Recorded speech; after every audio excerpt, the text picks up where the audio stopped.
কি আছে তোমার মাঝে? আমি কেন বারবার তোমার মাঝে হারিয়ে যাই? সেই 2 বছর আগের মতোই প্রথমবার নিজেকে বুঝিয়েছি তুমি আমি 2 মেরুর। তোমাকে ভুলার জন্য কত রিলেশনে গিয়েছি, কিন্তু আমার অবুঝ মন এই তোমার কাছেই থাকতো। আমার সাথে কেন এমন করো বলতে পারবে? আমাকে কি একটুও ভালোবাসা যায় না? মেনে নেওয়া যায় না? সম্পর্কটাকে কি একটুও সুযোগ দেওয়া যায় না? আমি কি এতটাই অযোগ্য? কি দোষ আমার? বলো না, আমি তোমার জন্য নিজেকে বদলে দেব, কথা দিচ্ছি। সম্পর্কটাকে একটা সুযোগ দাও নিধি। ফাহাদের এমন আকুতি হৃদয়ে বিঁধল যেন নিধির। রাজনীতিতে জড়িত থাকায় ফাহাদকে তার পছন্দ হতো না কোনো কালেই। তার মনে হতো রাজনৈতিক কর্মকাণ্ডে কেউই সাধু নয়। সামনে ভালো দেখালেও এদের হৃদয় কলুষিত থাকে। কজন নিজেকে ঠিক রাখতে পারে? আসলেই কেউ পারে না। ক্ষমতাসীন দলের নেতারা কেউই ভালো নয়। নিধি ফাহাদের দিকে তাকিয়ে হাসল। হয়তো আমি আপনাকে বোঝার চেষ্টা করিনি। আপনার এই পেশার কারণে রাজনৈতিক কলাকৌশল শেখানো ভয়ঙ্কর নেতাদের আমি বরাবরই ঘৃণা করে এসেছি। এটা কখনোই ভালো হতে পারে না। হয়তো সেটা আপনার মাঝেই পেয়েছি আমি। আমার সাথে যা অন্যায় হয়েছে তাদের ছায়া দিয়ে আসলে আপনাদের মতো কিছু ক্ষমতাশীল লোকেরাই, আপনাদের জন্য এদের জন্ম। যেখানে টাকা ছুঁড়ে সেখানেই কুত্তার মতো ঝাঁপিয়ে পড়ে। যেখানে তাদের প্রতি এত ঘৃণা, সেটাই আমার সাথে ঘটেছে। আমি সেদিনের মন নিয়ে কী করে দিই বলেন? ফাহাদ ফিচেল হাসল। শুভ্র রঙা পাঞ্জাবিতে পুরো শরীর দুলে উঠল। এগিয়ে এসে নিধির চিবুকে নিজের ওষ্ঠ ছোঁয়ায় ফাহাদ। নিধি খিচে চোখ বন্ধ করে ফেলে। ফাহাদ সরে এসে মুখ বাঁকিয়ে বলল, ব্যাস, এতটুকুই? চলো, বিয়ের ফাংশন কমপ্লিট করতে হবে। নিধি অবাক চোখে তাকালো। এই লোকের হলো কি? ক্ষণে ক্ষণে মুড চেঞ্জ হয়ে যায়। ফাহাদ আগের মতোই তড়িঘড়ি করে নিধিকে নিয়ে বেরিয়ে যায়। হাতে ময়ূরের পালকের কলম, যেটার পালকগুলো আপাতত ভেঙে আছে। ইনার রাগ হলো প্রচণ্ড রাগ। টলমলে চোখের এক ফোঁটা পানি গোলাপি আবার গাল স্পর্শ করল। নাকের ডগা হলো টুকটুকে লাল।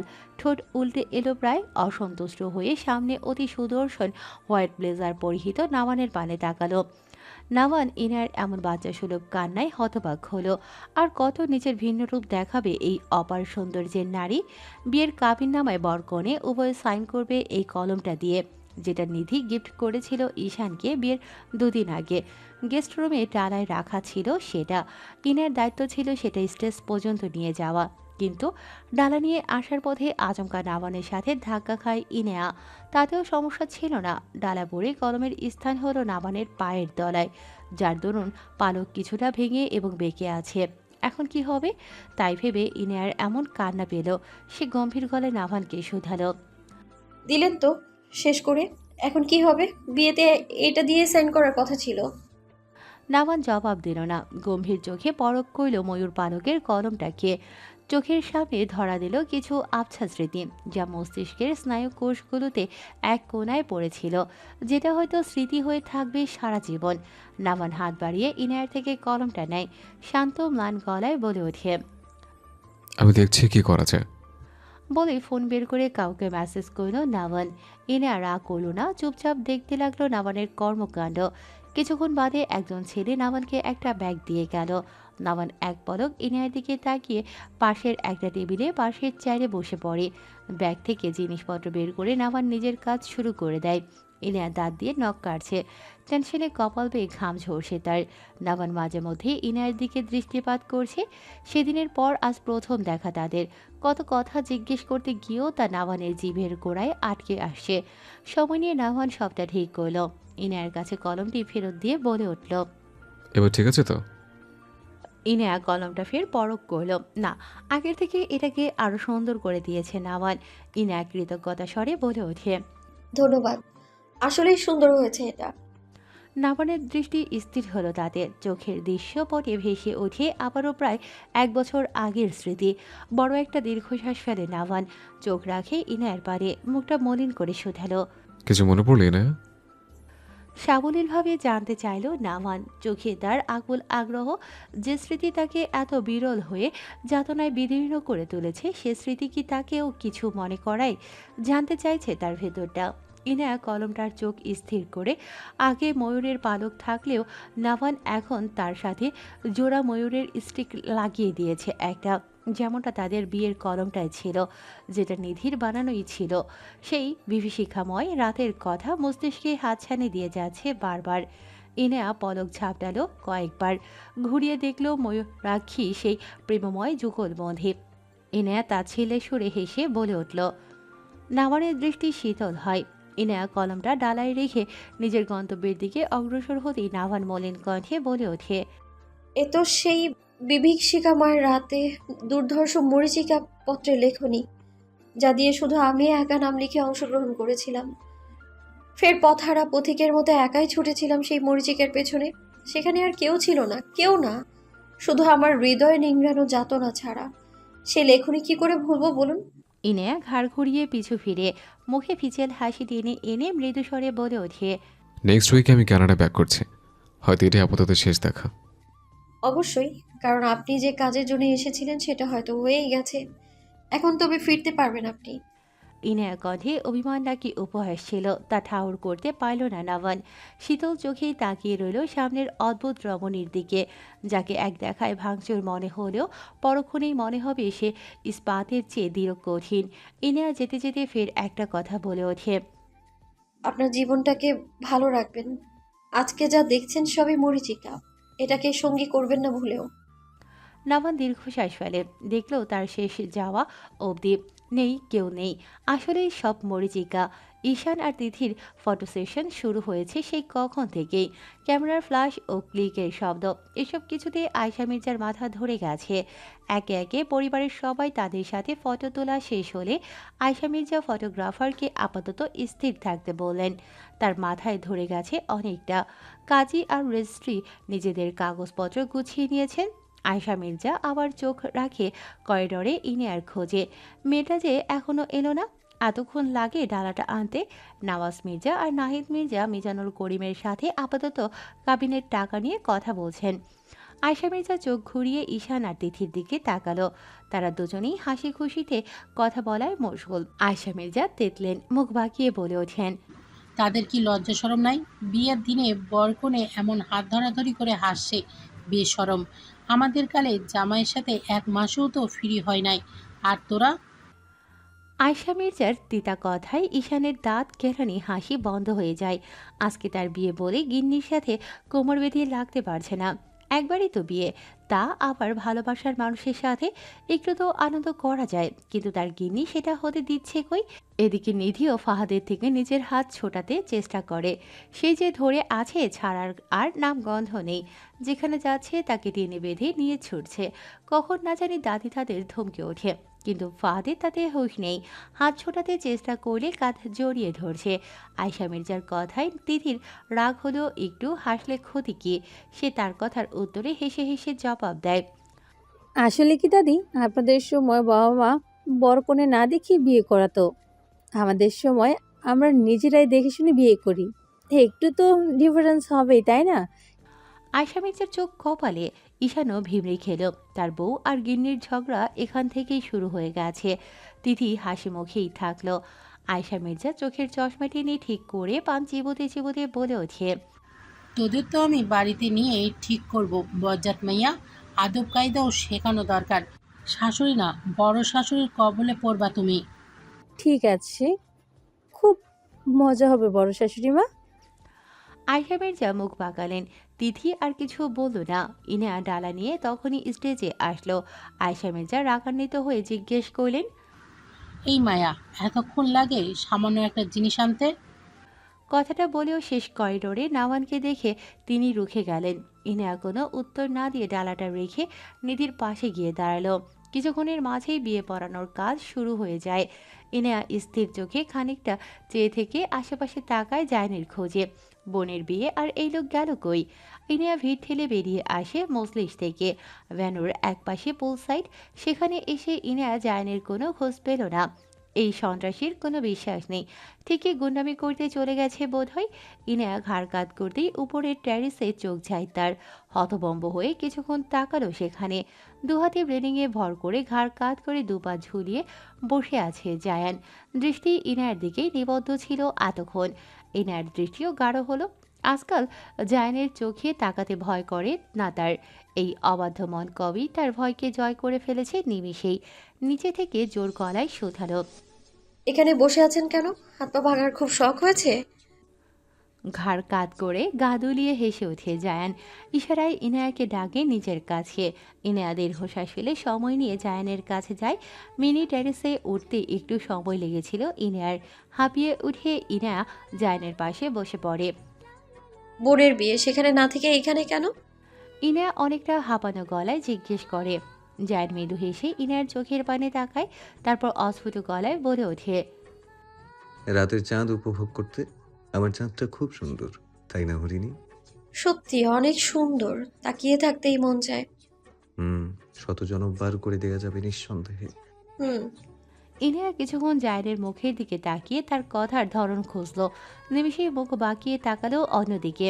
তার এইসব ফিল্মি কথাই চলবে না। জায়ান ইনার হাত নিজের হাতের মুঠোয় পরে নিল। স্নিগ্ধ মধুময় ঠেকল সময়টা। দৃষ্টিজোড়া দুজনেরই মোহিত। আবারও যেন পড়ে গেল অবাধ্য মিউটেশন। ইনার কালো কুচকুচে মণিজোড়া জায়ানের ধূসর বাদামি চোখেতে কিছু খোঁজার চেষ্টায়। সময়টা স্থির থাক বক্ষস্থলে, সেই অবাধ্য যাতনাকে লঘু চিত্তে বহন করা হৃদয়টা আজ মুগ্ধতায় থাক। কিছু না আসুক এই ক্ষণে। কিন্তু নিয়মের সেই দিন আসলো না। ছাদ কাঁপিয়ে বেজে উঠল জায়ানের ফোনের রিংটন। কল্পনারা গত হয় দুজনেরই। জায়ান ফোন রিসিভ করে কানে দিতে ফাহাদ বলে ওঠে, কই তুই? তিথির বিদায়ের সময় চলে এসেছে, এবার তো আয়। আমি দেখছি তোমরা রিচুয়াল ফিল আপ করো। তিথির বিয়ে শেষে বিদায়ের পালা। জায়ান ইনেয়া সেখানে বসে থাকলো। অবাকের পাল্লা বাড়ল যেন। বেশিরভাগ মেয়ের বেলায় বিদায়ের ক্ষণে কান্নায় ভেঙে যায়, কিন্তু তিথি ঘটালো অন্য কাণ্ড। হাসিমুখী বাবা মা ভাইয়ের থেকে বিদায় নিয়ে গাড়িতে উঠল সে। আয়শা মির্জা বিড়বিড় করে গাড়িতে উঠল। আজকালকার মেয়েরা একটু বেশি ডিফারেন্স। ঈশান, তিথি আর আয়শা মির্জার মাঝখানে বসলো। কোন সময় না জানি ঝগড়া বাঁধিয়ে দেয় এরা। নিধি গাড়ির দিকে এগিয়ে আসতে গেলেই ফাহাদ তার হাত ধরে দাঁড় করিয়ে দেয় আর জোর গলায় বলে, এক পা ওদিকে যেতে পারবে না নিধি। যেন খুশি হলো এই কাণ্ডে। এই না হলে আমার বোন আর ভাই। Good, very good. ইনে হাসলো জায়ানের কথায়। সবার কপালে কি এমন বিদায় জোরে? আস্তে করে সব গাড়ি ছুটে চলে গন্তব্যের দিকে। তিথির হাতের মুঠোয় ঈশানের হাত। ভালোবাসা পূর্ণতা পেল আজ তাদের। খুব করে এমন মানুষ কমই হয় যাদের ভালোবাসা পূর্ণতা পায়। আজকের রাতটা হয়তো মনে করার মতোই সবার কাছে। সবাই যেন নিজেদের জীবনের আসল গন্তব্য খুঁজে পেয়েছে। সাই সাই করে তীব্র গতির বাতাস এসে নামানের নাকে মুখে লাগছে। গাড়ির উইন্ডো কাজ নামানো। এবেলায় ড্রাইভ করছে সে নিজেই। আজ যেন সকল সমীকরণ সমাধান করে গেছে সে। যাতনারা আড়ালে আবডালেই থাকুক না, তাদের দেখানোর কোনো মানেই নেই। হঠাৎ সামনের বিকট শব্দে নাভান গাড়ি থামিয়ে দিল। সামনের দু গাড়ি আগে ঈশানের গাড়ি। নাভানো পেছনে বসা নাহিদ মির্জা ও নওয়াজ মির্জা সবাই বেরিয়ে সেদিকে অগ্রসর হয়। ঈশানরা কথার মাঝেই ছিল। আচমকা বিপরীত পাশ থেকে ধেয়ে আসা লরির ধাক্কায় উল্টে যায় বিয়ের গোলাপে আবৃত সাদা গাড়িটা। হঠাৎ কিছু চিৎকার আর লোকজনের শোরগোলে মুখরিত হয় চারপাশ। ঈশান চোখ মেলে কিঞ্চিত তাকালো। মাথা থেকে হাত সরিয়ে মৃদু চোখে তাকালো পাশে বসা তিথির দিকে, যার রক্তাক্ত হাত এখনও তার হাতের মাঝে। ঈশান উঠালো তিথির মুখটা। রক্তে ভেজা নির্জীব চোখ জোড়া কেঁপে উঠছে ক্ষণে ক্ষণে। মুখে রক্ত, ভেতরে সত্তাটা যেন ঘুমন্ত আগ্নেয়গিরির লাভার মতো টকবগিয়ে উঠেছে। স্বয়ংক্রিয় হলো মস্তিষ্কের স্নায়ু কোষগুলো। ঈশান মৃদু স্বরে ডেকে ওঠে, উঠো না আমার স্নোহেড, এখনই ঘুমিয়ে গেলে চলবে? আমাদের তো একসাথে শতপথ পাড়ি দেওয়া বাকি, কত স্বপ্ন পূরণ করা বাকি। এখানে শেষ হলে হবে না তো? তিথি আস্তে আস্তে নিঃশ্বাস ফেলছে। ঈশান ডান পাশে বসা আয়শা মির্জার দিকে লক্ষ্য করল। মাথা দিয়ে অনর্গল রক্ত গড়িয়ে পড়ছে তার। চোখ আধবোজা হয়ে আছে। ঈশান ঝাঁকালো তাকে, কিন্তু না, আয়শা মির্জা নড়লেন না। ঈশান কষ্ট করে বিড়বিড়িয়ে বলে ওঠে, তুমি না তিথিকে শিক্ষা দেবে গিন্নি? তাকে বাড়ি নিয়ে যাবার আগেই তুমি হার স্বীকার করছো। ভালো হলো না গিন্নি, ভালো হলো না। ঈশান আর কথা বলতে পারল না। চোখ বোঝার আগে অস্পষ্ট ভেসে উঠল নাভানের মুখটা। আজকের রাতের শেষটা কেমন যেন ছিল। কিছুক্ষণ আগের সুন্দর মুহূর্তগুলো এখন কেবল যাতনার ধোঁয়াশার চাদরে ঢাকা পড়েছে। যা ডাকছে তার সব কিছুই হাতছানি। রাত ৩টে। সচরাচর হসপিটালে এমন সময়টা একটু নির্জীব হয়ে থাকে, শুনশান নিস্তব্ধ হয়ে থাকে প্রায় সময়। রাতে গার্ডে থাকা মানুষগুলো টের পায় না কোনো কাকপক্ষীরও, কিন্তু আজ সময়টা একটু ভিন্ন। হসপিটালের করিডরে চলছে কারো কারো হৃদয় বিদারক কান্নার আর্তনাদ, শোকের কান্না সেটা। সোহানা মির্জার কাঁধে পড়ে সেই কখন থেকে কাছে নিবা। মূলত এখন আর চিৎকার আসে না, ভেতর ফেটে যাচ্ছে তার। সোহানা মির্জা এবার তার পাশে বসা নিধির দিকে তাকালো। মেয়েটার মুখের অবস্থা বেহাল। তিনি নিধিকে ইশারায় নিপার পাশে বসতে বললেন, নিধিও তাই করল। সোহানা মির্জা এবার করিডরের শেষ প্রান্তে একটি রুমের সামনে গেল। সেখানে নাহিদ মির্জা ও নওয়াজ মির্জা বসে কাঁদছেন। সোহানা বেডে শোয়ানো আয়েশা মির্জার মরদেহটির দিকে লক্ষ্য করলেন। তার পাশে বসা নাভান, তিনি নাভানের কাঁধে হাত রাখতেই পিছু ফিরে সে ছেলের মুখ দেখে চমকালেন। এ যাত্রা অনেক কষ্ট পেয়েছে নাভান। আয়েশা মির্জা ছিল তার খুব কাছের। নাভান মাকে জড়িয়ে ধরে অস্পষ্ট স্বরে বলে ওঠে। সোহানা ও ছেলেকে ধরে কেঁদে ওঠেন। কেন এত বাধা এসে চলেছে তাদের জীবনে? আজকের দিনটাকে একটু সুখের স্মৃতিময় হতে পারতো না? হয়তো এমনটাই হওয়ার ছিল। সোহানা তাদের কাউকে কোনো কিছু বলে সান্ত্বনা দিতে পারলেন না। ছেলেকে জড়িয়ে ধরে কেঁদে উঠছেন বারংবার। আয়েশা মির্জার এমন মৃত্যু মেনে নিতে পারছেন না কেউই। হৃদয়ের কোনো জায়গাটা আসলে ক্ষতিগ্রস্ত হয়েছে তা বুঝতে পারছে না মির্জা বাড়ির কেউই। আয়েশা মির্জা ছিলেন বট বৃক্ষের মতন তাদের ওপর ছায়া, যা এখন আর নেই। নাভানকে বুঝিয়ে নিয়ে কোনো রকম বাইরে এলেন তিনি। করিডোরে শোয়ানো আরও দুটি মরদেহ, ঈশানদের গাড়ির ড্রাইভার ও বিপরীত পাশের লরির ড্রাইভারের লাশ। দুজনেই স্পট ডেড। মেডিকেল রিপোর্ট অনুযায়ী মদ খেয়ে গাড়ি চালাচ্ছিলেন লরির ড্রাইভার। ব্যালেন্স হারিয়ে এই কাণ্ড ঘটায়। সোহানা মির্জা ও নাভান আইসিইউর সামনে যায়। সেখানে করিম পরিবারের সবাই রয়েছে, সাথে আছে ইনায়াও। সোহান মির্জা মিনারা বেগমের পাশে বসলেন। তিনিও মেয়ের জন্য কেঁদে অস্থির তোলপাড় করে চলছেন। ঈশান আর তিথি দুজনেই লাইফ রিস্কে আছে। ঈশানের বাপ পায়ের প্রচুর ইনজুরি হয়েছে। স্বজন হারানো ভয় যেন সবার ভেতরে ধেয়ে আসে। কেন এমনটা হলো? মেয়ে বিদায় দেওয়ার ঘন্টা পেরোয়নি, তার মধ্যেই এমন সংবাদে নড়ে গেছে যেন পুরো করিম পরিবার। নাহিদ মির্জার ফোন কলের সঙ্গে সঙ্গে সবাই হসপিটালে এসে পৌঁছায়। ফাহাদ আর জায়ান নিজেদের গম্ভীর প্রকৃতি মুখের আদল এখনও ধরে রেখেছে। তাদের দেখে বোঝার জন্যই ভেতরে কি চলছে। আকস্মিক বিপর্যয় উতরিয়ে সাফল্য অর্জন করতে পারবে কি তারা? আজকের রাতটা যেন দীর্ঘ হতে চলেছে, শেষ যেন হচ্ছেই না। ফাহাদ পা চালিয়ে নিধির কাছে যায়। নিপা আপাতত সেখানে নেই। নিধি একাই আমাবস্যার ন্যায় মুখ করে বসে আছে। ফাহাদ নিধির পাশে বসলো। আদুরে ভঙ্গিতে নিধির মাথায় হাত বুলিয়ে বলে উঠল, চোখে মুখে পানি দিয়ে এসো, ভালো লাগবে কিছুটা। নিধি অসহায় মুখে তাকিয়ে রইল ফাহাদের পানে। আদৌ কি ভালো লাগাটা শরীরে স্থায়ী হবে? হবে না তো। প্রিয়জনের হঠাৎ এভাবে হারিয়ে যাওয়া হৃদয় কি করে মানবে? নিধি ফাহাদকে জড়িয়ে ধরে ফুপিয়ে কেঁদে ওঠে, অস্থির তোলপাড় করে তুলে বক্ষস্থলের উত্তাল হৃদয়টাকে। ফাহাদ নিধির পিঠে হাত বোলায়। নিশ্চুপ হয়ে থাকলো কিছুক্ষণ। নিধি কান্না ভেজা চোখে তাকিয়ে ফাহাদকে বলে ওঠে, আমি নিজেকে সামলাতে পারছি না ফাহাদ। কেমন অস্থিরতা আমাকে ঘিরে ধরেছে। তাদের এমন মৃত্যুকে আমি মানতে পারছি না। কি হতো আজকের দিনটা একটু সুখের হলে? একটা নর্মাল দিন কেন হতে পারলো না? এই মৃত্যুর মিছিল আমি মানতে পারছি না। ফাহাদ নিধির কপালে অধর ঠেকালো, অতপর ম্লান কণ্ঠে বলে উঠল, জীবনটা ক্ষণস্থায়ী নিধি, কোনো কিছুর ভরসা নেই। আজ আছে, কাল নেই। যুগ যুগ এমন হয়ে আসছে, সামনেও আরও হবে। জীবনটা অল্প সময়ের, তাই সবার উচিত বর্তমানটা মেনে নিয়ে ভবিষ্যতের জন্য নিজেকে তৈরি করা।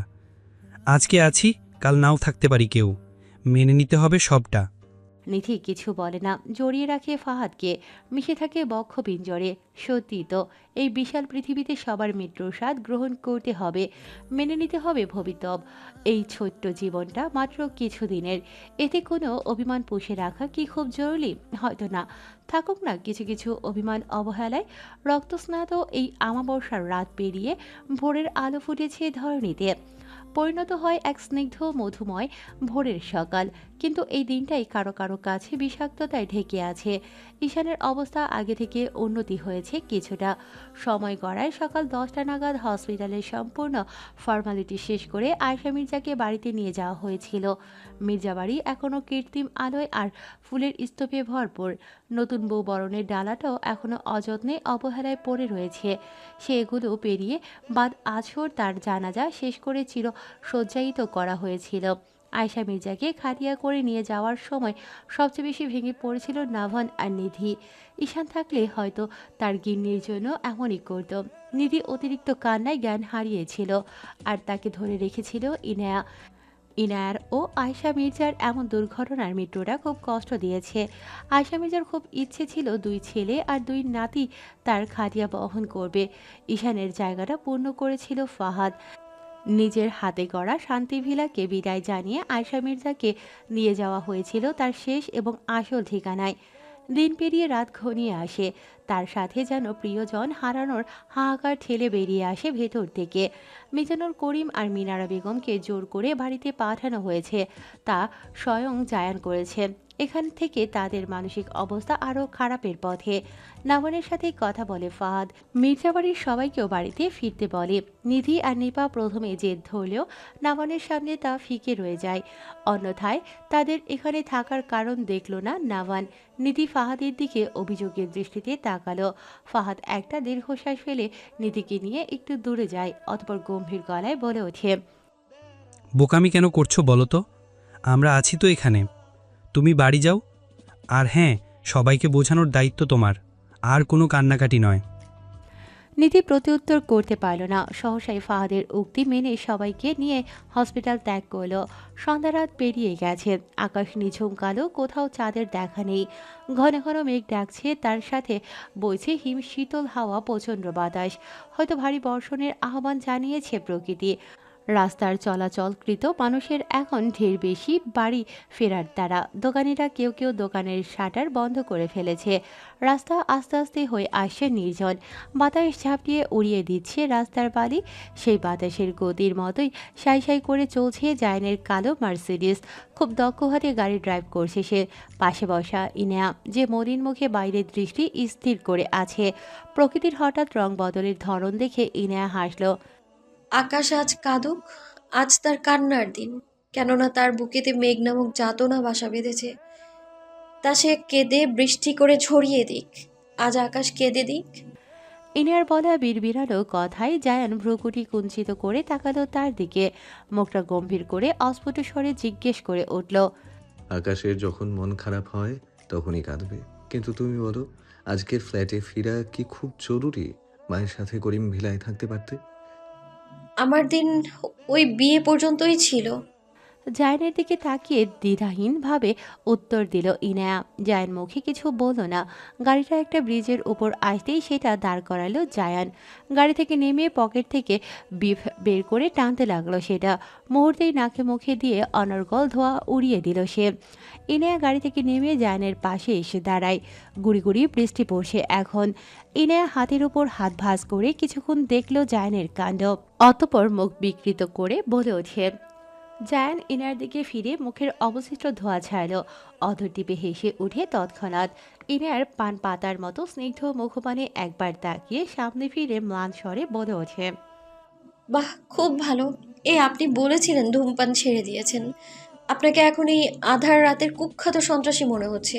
জায়ানের অদূরে নিমজ্জিত চোখজোড়া অজস্র মায়া নিয়ে ইনায়ের পানে তাকিয়ে মৃদু হেসে বলে ওঠে, আজকাল ডেস্টিনি জিনিসটা আমায় খুব ভাবায়। আগে ভাবতাম যার যার কর্ম ভোগেই ভবিষ্যতের ভাগ্য, কিন্তু না, এখন মনে হয় কোথাও না কোথাও, কখনো না কখনো আমাদের ওই ভবিতব্যের কাছেই হার মানতে হয়। আপনার যা ভাবনায় ছিল তা মনে করে আমি হাসতাম, আর এখন যা মনে করেন তা প্রতিনিয়ত আমার ভাবনায় ঘুরপাক খায়। আসলে কিছুতে ডেস্টিনি, আর কিছুতে কর্মফলের হিসেব নিকেশ। জানো কি, ভাগ্যে আমি তখনও বিশ্বাসী ছিলাম না, যখন তুমি আমার দৃষ্টির অগোচরে ছিলে। যখন ধরা দিলে, কি জানি প্রথম দেখা আমার হৃদয়ে নাড়াতে সক্ষম হয়েছিলে। অনাকাঙ্ক্ষিত দাবানলে জ্বলছিলাম আমি।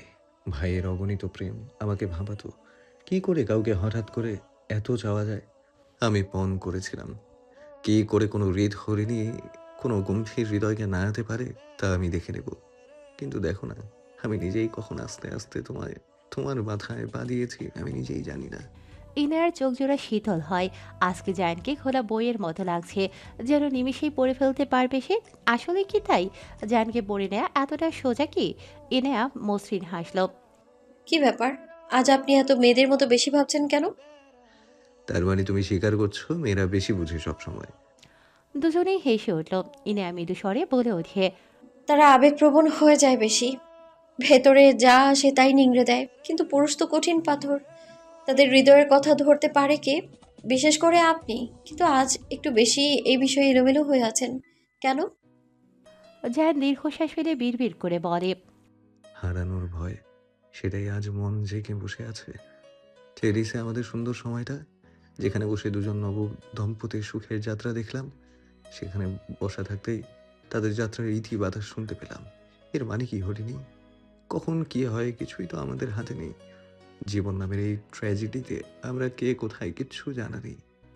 জায়ান থেমে আবার বলে উঠল, তিথি আমাদের দুই ভাইয়ের খুব আদরের বোন। ওর সুখের জন্য সব কিছু করতে পারি আমরা। দেখো না, এই পরিস্থিতিতে এখনো পাথর বনে আছি, মুখ ফুটে কিছুই বলতে পারছি না। আজও যদি ভাগ্য হয় সব কিছু, তবুও কিছু বলতে পারবো না। ইনায়া জায়ানকে অন্যথায় তাগিদ দিল। চলুন জায়ান, গুড়ি গুড়ি বৃষ্টিতে ভিজে আছি প্রায়, আমায় নামিয়ে দিয়ে ফিরতে হবে তো নাকি? কথাটা বলে ইনায়া গাড়ির দিকে অগ্রসর হতেই জায়ান পিছু হতে তার হাত টেনে ধরে। ইনায়া পিছু ফিরে তাকালো, থমকালো দৃষ্টি। ইনায়া জিজ্ঞাসার দৃষ্টিতে তাকিয়ে থাকে জায়ানের পানে। যদি ভাগ্যে না থাকে তাহলে কি আমার শূন্য খাতা পূর্ণ হবে কোনোদিন? এই মরীচিকার পৃথিবীতে কিছুই আমাদের হাতে নেই, শুধু চোখ রাখবো ভাগ্য নামের শেষ আশার দিকে। ধীরে ধীরে গাড়ি আবার এগিয়ে চলছে। দুজনার কোনো কথা আর হলো না। এবার গন্তব্যে পৌঁছে ইনায়া জায়ানকে বিদায় জানিয়ে ইনায়া বাড়িতে ঢুকে গেল। সানিয়া আর রায়া সেই কখন থেকে তার অপেক্ষায়। ইনায়া ফ্রেশ হয়ে বারান্দায় গিয়ে দাঁড়ায়। নিচে তাকাতেই অবাক হয়ে গেল, জায়ান এখনও দাঁড়িয়ে। ইশারায় জায়ান যেতে বলে এখনই। বৃষ্টির তেজ বেড়ে গেছে। ইনায়া মেসেজে খুদে বার্তা দিল জায়ানকে। ইনশাআল্লাহ কালকে দেখা হচ্ছে। নভেম্বরের শেষ দিকের সময়। হেমন্তকালকে বিদায় জানিয়ে বাংলা বর্ষ পঞ্জিকায় যুক্ত হয়েছে শীতকালের পৌষ মাস। কনকনে ঠান্ডা কুয়াশার চাদরে মোড়ানো আজকের সকাল পুরোটা শহর জুড়ে। অবশ্য তা ঠাউর করতে পারবে না মফস্বল শহরের বাসকৃত লোকজন। একতলা দোতলা একসাথে হাড্ডাহাড্ডিভাবে দাঁড়িয়ে থাকা বিল্ডিংয়ের মানুষগুলো প্রকৃত শীতের আমেজ খুব কম পায়। বড় বড় দাঁড় করানো সেই অট্টালিকাগুলো শুষে নেয় যেন শীত শীত আমেজ। তার সাথে এই আলসে শহরে বাঙালি শীত মানে মাঘের শেষ পরে কি উপলব্ধি করে শুধু। কারণ আজ তাদের জীবন চার দেয়ালের রোম আর ফোন ইন্টারনেট, এতেই বিশ্ব জয় করে নেয় তারা। সকাল ৮টা, কম্পিউটারের নিচে আরামদায়ক উষ্ণতা অনুভবের তীব্রতায় আষ্টেপৃষ্টে জড়িয়ে দুজন দম্পতি। গভীর নিদ্রায় তারা তাদের এই আরামদায়ক মোমেন্ট নষ্ট করে বেজে উঠল অ্যালার্ম ঘড়ি। তন্দ্রাচ্ছন্ন হলো কিছুটা দুজনেরই। ভ্রুজোড়া কুঞ্চিত হয়, পিলপিল করে চোখ খুলি নিধি। ভালো করে ঘুমটা ভেঙে আসতেই চোখ রাখে পাশে শোয়া ফাহাদের পানে। চোখ মুখ কুঁচকে রয়েছে তার। নিধি আড়মোড়া ভেঙে উঠতে গেলে পারে না সেটা, কারণ তার দৃঢ় কঠিন বাঁধনে রেখেছে ফাহাদ। নিধি কিছুটা উপুর হয়ে ফাহাদকে ডাকল। ফাহাদ শুনছেন? ছাড়ুন আমাকে, বেলা 10টা করানো বলে। নিজেকে ব্রেকফাস্ট তৈরি করতে হবে তো নাকি? কিন্তু না, এই কথা বলার পরে ফাহাদ তাকে আরো জোরে জড়িয়ে ধরে তার চওড়া বক্ষ বাজরে। নিধি বিরক্ত হলো খুব। এটা যেন নিত্যকার ঘটনা হয়ে উঠেছে। তীব্র রাগ নিয়ে মাথা উঠিয়ে ফাহাদের দিকে দৃষ্টি নিক্ষেপ করে নিধি। না, তার কোনো হেলদোল নেই। নিধি এবার রেগে গিয়ে ফাহাদের কোমরের কাছে সুরসুরি দিতেই তড়াক করে নিধিকে ছেড়ে দিয়ে এক হাত দূরে সরে যায় ফাহাদ। বিশ্ব জয় করার মতো হেসে ওঠে নিধি। ফাহাদের তন্দ্রা ঘোর কাটল। ভালো করে বিষয়টা বুঝে উঠতে একটু সময় লাগলেও পরে ফাহাদ ক্ষেপে ফুঁসে ওঠে। আচমকা নিধির হাত টেনে তার নিচে ফেলে গলায় মুখ গুজে শুয়ে পড়ে ফাহাদ। নিধি যেন এবার মহা বিপদে পড়েছে। খ্যাপাসার খেপেছে। নিধি দুবার ফাহাদের কাজ ঝাঁকাতেই মুখ তুলল সে। নট ফেয়ার বউ, তোমার এই কাজটা যে আমার পছন্দ নয় জানো না? তো কি করব বলেন? গত 3 বছরেও তো আপনি শুধরাচ্ছেন না। সকাল সকাল আমাকে যন্ত্রণা না দিলে তো আর হয় না। যাই হোক, আমাকে ছাড়ো, ব্রেকফাস্ট তৈরি করতে হবে। নিধি চিরবির করে কথাগুলো খই ফোটানোর মতো বলে ওঠে। ফাত নাক ফোলায়, মুখটা গম্ভীর করে তৎক্ষণাৎ। তাই করিম ভিলায় স্টাফের অভাব নেই বউ? তারা নিশ্চয়ই বসে থাকবে না। আর রইল যন্ত্রণার কথা, সারা রাত তুমি আমাকে যে ধরনের প্যারা দাও, এটা ধরলে সকাল তো কিছুই না। কথাটা বলে অষ্টদয় নির্বিঘ্নে এগিয়ে দেখালো ফাহাদ। সূক্ষ্ম খোঁচাটা কোন দিক দিয়ে দিয়েছে তা মস্তিষ্কে ফুটে উঠল তড়াক করে। লজ্জায় মুখ লাল হলো নিধির, তবুও দমল না সে। সত্যি আপনি প্রতিদিন আমাকে 9টা পর্যন্ত আপনার কাছে জোর জবরদস্তি করে ধরে রাখেন। আমি ফ্রেশ হয়ে নিচে নামতে নামতে আপনি এসে হাজির হন, আর বাবার সাথে ঝগড়া করতে করতে না খেয়ে অফিসে যান। তার কারণ হলো আপনি আমার হাতের খাবার ছাড়া আজকাল শেফদের বানানো কিছুই খান না। আমি যেহেতু লেট করে উঠি, আপনি ব্রেকফাস্ট করেন না, আর আপনি যাবার পরে মায়ের মুখে আমার এইসব বাণী শুনতে শুনতে দুপুর করায়। 3 বছর ধরে এটাই হয়ে আসছে।